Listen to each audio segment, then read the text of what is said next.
Do you think Arne Slot will go into the changing room tonight, Nigel, and say, we were unlucky today? Or you think he wouldn't go that far?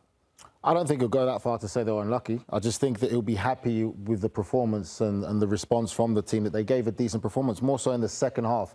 Still not to the standard that Liverpool fans and hold their players to. But it was a better performance in the second half. They really gave a go of it. They made PSG had to earn the win. So performance-wise, he can take a lot of positives for it, but he still won't be happy. He's under pressure. You know, right about now, the performances still need to raise to another level, and they need to start getting results, because there's still more questions than answers in this Liverpool side. Yeah, I think his conversation should be a little bit different. He should be saying, that's the standard we need to get to. Because when PSG didn't play great today, they still come away winning 2-0, and you're talking about how great their attacking players are, the tackle from Marquinhos. You're talking about the team going, wow, even when they're not great, they still come here away from home and win 2-0. I think he needs to use it as more of a barometer of where we're at as a team. We need to get to this level, and that's the standard now. Yes, we put a good performance in. Yes, there's things we can be happy about. But actually, let's work towards trying to compete with these guys, because they're the best. Liverpool did look like they were really unlucky not to get themselves back in it in moments. They were playing well. I was just going to say, that's the type of goal we don't see Barcelona scoring. Around the edge of the box, it goes from one winger to the other and then to the centre forward. Like, it's more, give it to Lamine Yamal, hope he goes past 3 or 4 and scores. But that's just why, I think, in your opinion as well, these are one of the best teams in world football. And if they end up playing Bayern next, which I think most of us think it will be, that's going to be some game, because that's just 2 attacking teams that have a wonderful philosophy and are going to play. But to Liverpool, as you asked me, sorry, long way around it, I think they were OK.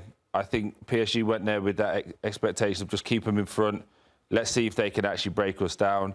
Obviously, you've got the human element of it as well. Massive night at Anfield. Again, they pay tribute to the Hillsborough disaster as well. So that does something to that crowd, to that team. It gives them a special moment, a special feel.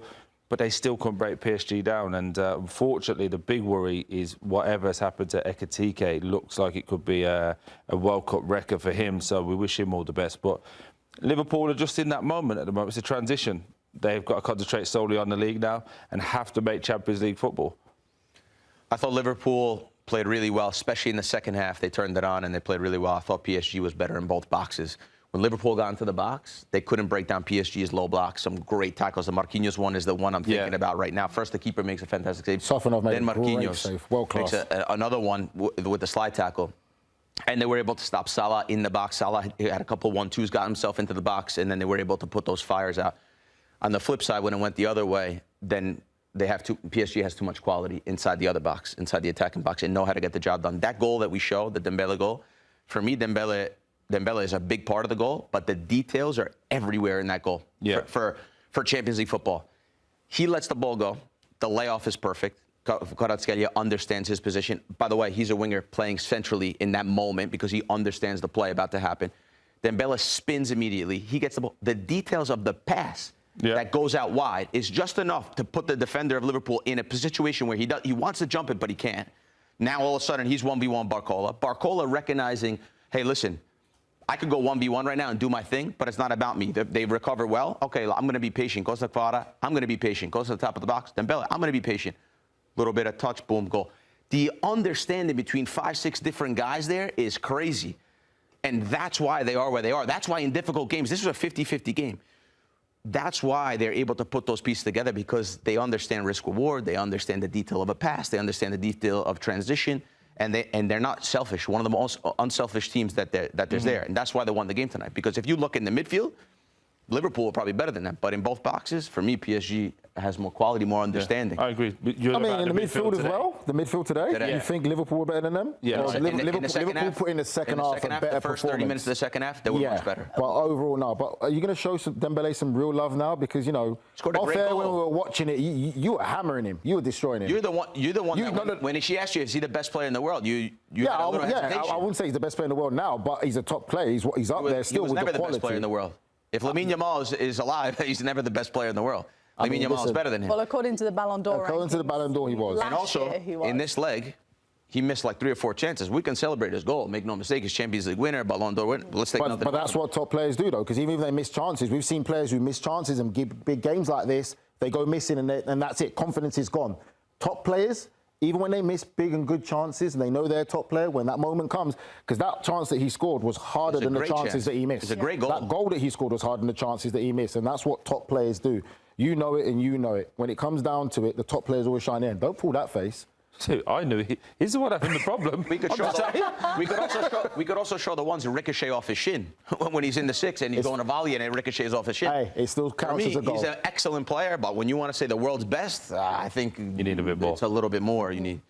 Liverpool, I think everybody was a little bit surprised, right, by the starting lineup. Here's just a look at who Arne Slot went with. No Mo Salah, and Rio was also in with a shout of starting after what he did at the weekend. Neither of them were in the 11. Obviously, you mentioned the awful injury that we saw where Mo Salah then did come into the match. And would you say, Troy, they looked a much better team once he did? Were you surprised to see him not starting today?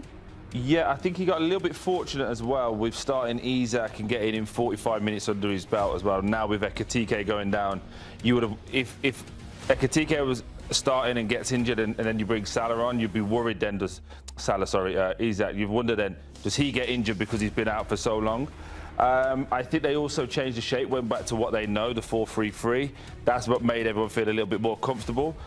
But no matter what he did today, he was going to be in for a tough game. And even when you take off Isak at half-time, you take off Frimpong, you put Joe Gomez on, he then comes off injured after 60 minutes. So it just feels at the moment everything that Arne Slot does is going to be overly criticised and overly analysed. Yeah.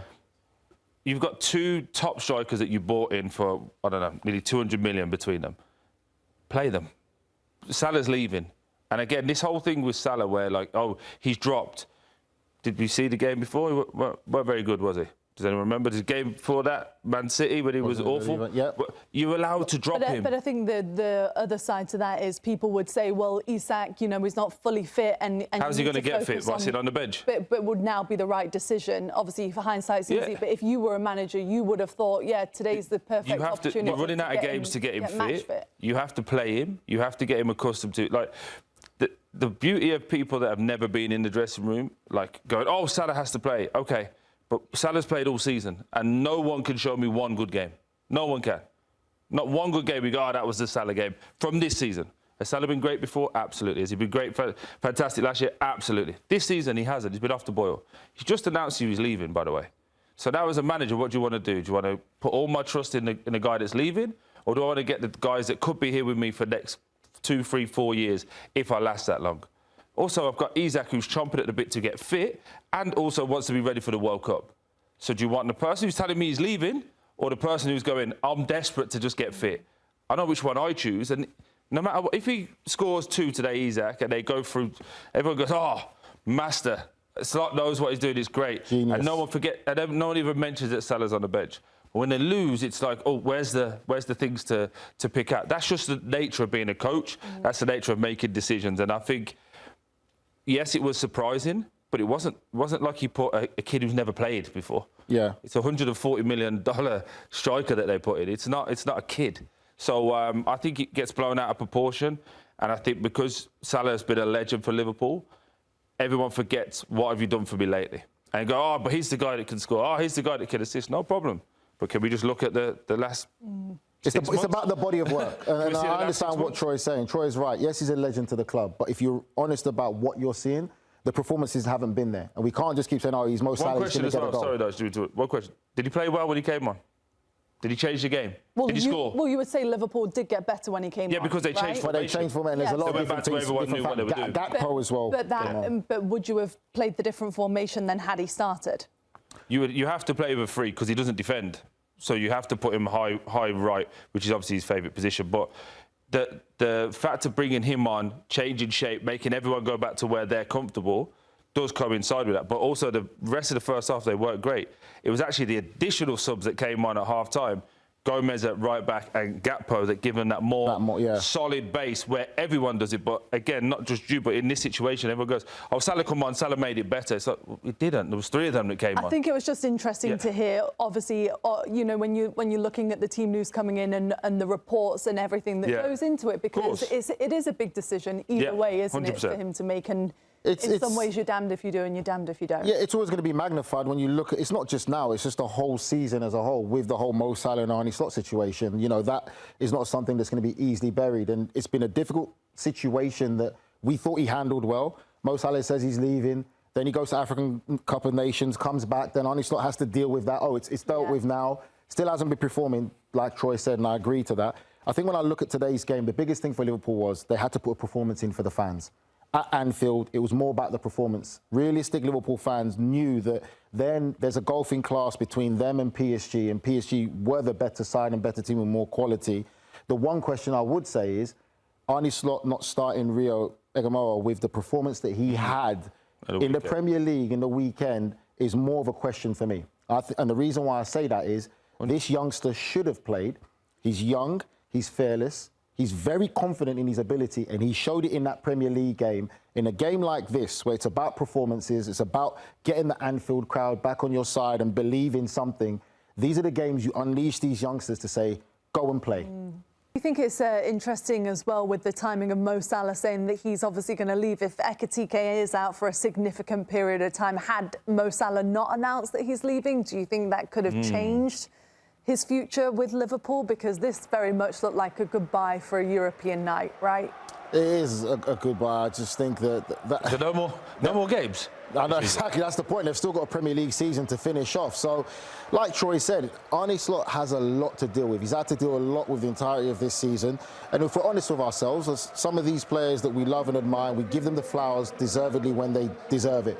But this year, they haven't performed to the levels that they have previously. The standards that they set, they cannot all look at themselves in the mirror to say that they've performed to that same level. And again, when just about the Ekitike situation, he's been their most impactful signing this season. He has been the one that's gone to Liverpool, hit the ground running, and you could still see he could get better and better. But with all the other things that Arne Slot has had to deal with, you talk about the Mo Salah situation, you talk about Isak, you talk about the chemistry situation with Florian Wirtz, really, where's the best position to use him? How can he be more effective in the team? Your two midfielders haven't been solid. Alisson's the back line's been all over the place. Goalkeeper's out. Do you think in some ways they need to keep Arne Slot for next season because there is so much change happening with Mo Salah leaving, with Isak coming back? Do you think I don't know if it's about keeping him. I just don't know if there's a ready-made, guaranteed success out there that's going to go right. You drop, again, a lot of people talk about Xabi Alonso. You get Xabi Alonso, you drop him in, everything's fixed. I don't think it's that simple. I think there's a cultural issue that will change. Again, Mo Salah is leaving. That's a big hole there, big vacuum of leadership, ego, all of those fun things that people will try and fill. But also the squad is so imbalanced as well. No one really talk about it, but Konate is looking like he's going to leave as well. You've got a few of the other guys coming back from long-term injuries. Bradley, Leone, the centre-back they bought from Parma. Yep. Really good, solid defender. So how do these guys come back? But there's so much happening where I don't actually think it's been fair for Arne Slot in the first two seasons. First season, it's you win the league, it's all Jurgen Klopp's fault. They actually went out to PSG, who ended up winning it. So, again, you haven't really had the rubber the green. This year, everyone's been injured. It's not really felt right. It's this guy's fault. We need to get rid of him and bring somebody else. It's like, at what point does he get to just deal with the football? But is that every manager, could you say, that has had to deal with I don't think Arteta's had to just deal with all of these problems over the 5 years. You could say that there's a lot of others in the top three, though, that have maybe had to have a lot of rotation. Even Liam Rossini, you could say Enzo Maresca. Could you say? I think today. Don't you start. I know where you're going with this one. So Poppy's got, OK, it's cool. Game's out now. No. Listen.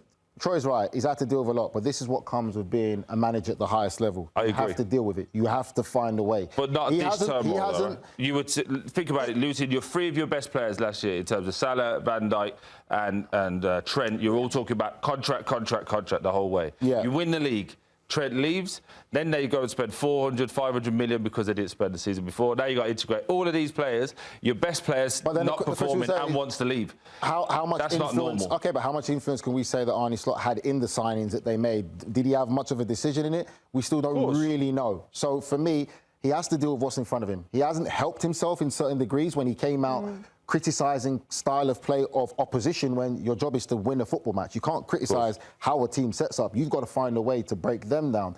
Then the Mo Salah situation, that's never going to be the same. When you have an argument with a manager like the way that they did publicly and how they both went about it, that's never going to be the same. Yeah. He might be on the bench, but they'll never look at each other the same. Don't you Yes smile? or no answers. Does Arne Slot stay next season if you were in the decision-making power? Yes. If I was in there, I would probably give him one more go, yes. But with everything that's happened, I think it's going to be hard for him. It's not a one-word answer, but yes, I have to explain I'll myself. count off you. And I'll count off you as well. I think, no, if Liverpool don't want to have another mediocre season, they have to change.